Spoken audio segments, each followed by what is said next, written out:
the actors union right up top is talking about digital doubles and having the need for protection of incomes and performances. The idea of not just being paid for half a day's labor where you go in and get your face scanned and then they own your likeness forever and they can do whatever they want with it.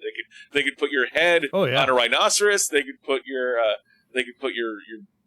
body on a mannequin, they can do all sorts of things and not pay you. What are your thoughts on digital doubles? Now, as a voice performer, non-union, I totally get why these guys are fighting that. This is part of the existential threat that management, why hire any extra?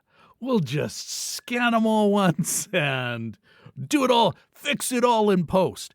But I think much like the writers in the mini rooms and all the other AI threat there, for actors, even myself, getting on set as an extra was an important way you learned how a movie was made and to learn the rules of set and how it all kind of worked as a production. You know, we all got to start somewhere in the factory, and usually it involves sweeping. You know, it involves sweeping, it involves work that nobody else wants to do. They've paid their dues, they've gotten their education. And so for actors, extra work is really important because otherwise, how do you get that experience to move to the next level? You know what? You're now just a working class slob as a professional extra. That's what you do. You're an extra. Basically, they want to automate you out of existence and deny a path. It's not the only way you can get in, but it denies one path of becoming a professional actor. Some guy reached out and said, so anyway, I'm going to clone your voice. How much will you charge me to read all these words? Wow. Like, not even a kiss before the...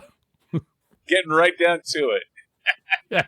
Kind of on the other extreme end, it is interesting, too, because there's been some reports of James Earl Jones selling the rights to his voice so that Disney can do Darth Vader even after James Earl Jones dies.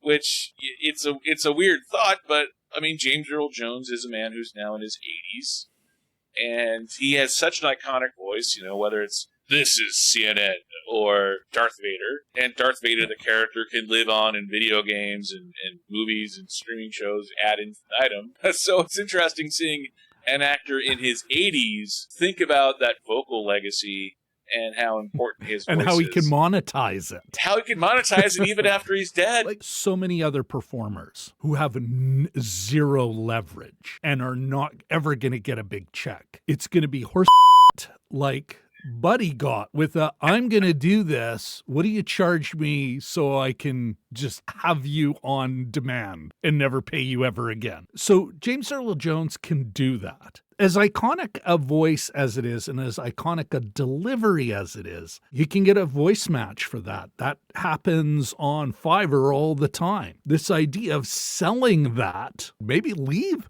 some for those folks who could, maybe that's the way they get in, that they can voice match James. I do a great James Earl Jones. I do not do a great James Earl Jones. I'm not going, what about my opportunity?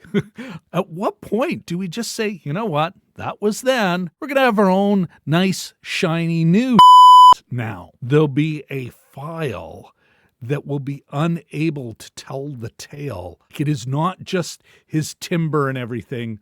It's about the ability to tell a story. Actually, I wouldn't be surprised if they just hire a performer who will give that inflection and then they apply the James Earl Jones plugin on top of it.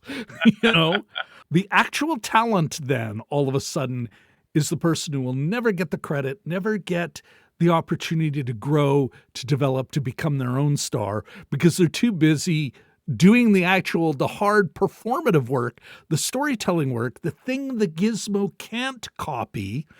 And meanwhile, the estate of James Earl Jones and Disney Corp forever will just keep the money. There's my feelings on that. Sorry, you were saying to my point. The voice of Mickey Mouse originally was Walt Disney himself, and obviously that's changed over the years, and we've had new Mickey voices come along. Yeah. Theoretically do that with actresses and actors who have gained or lost weight or who have aged on camera. What's to stop them from doing a digital Sean Connery and just putting that digital Sean Connery over Daniel Craig and having Sean Connery's voice going, "Yes, darling." Justine Bateman. I'm a big fan of hers. She is definitely of the, here is the real threat of AI. I would call it the technological extreme end. Wouldn't put it past a studio to go,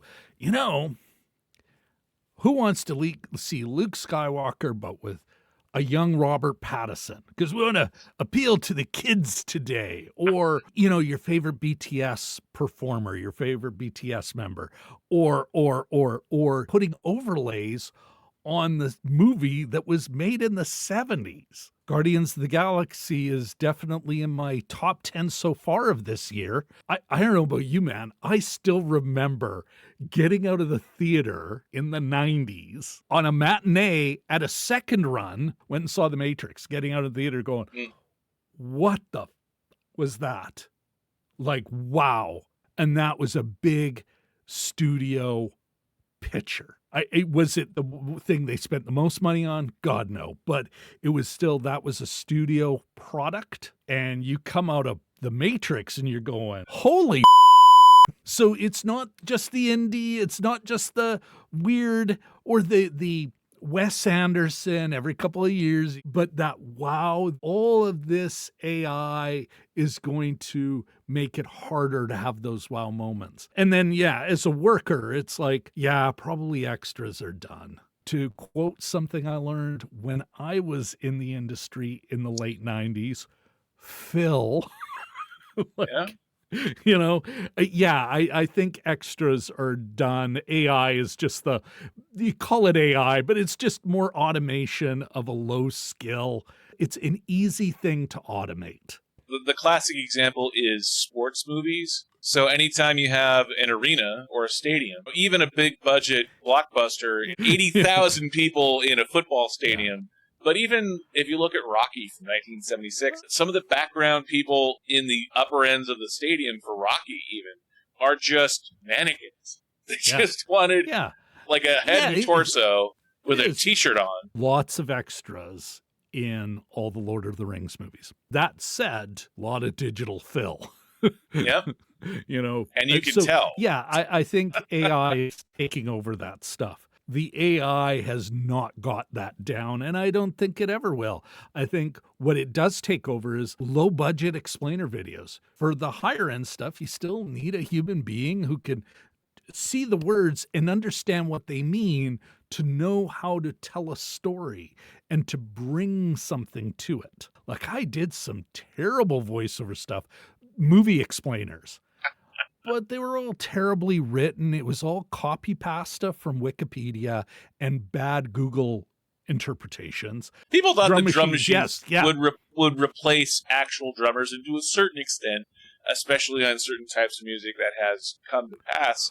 But I think become the art of the producer now. Somebody's still got to set up those beats and everything. Yeah, and that brings forth a whole new style, a whole new version of art, which is the producer, which is the DJ. Yeah.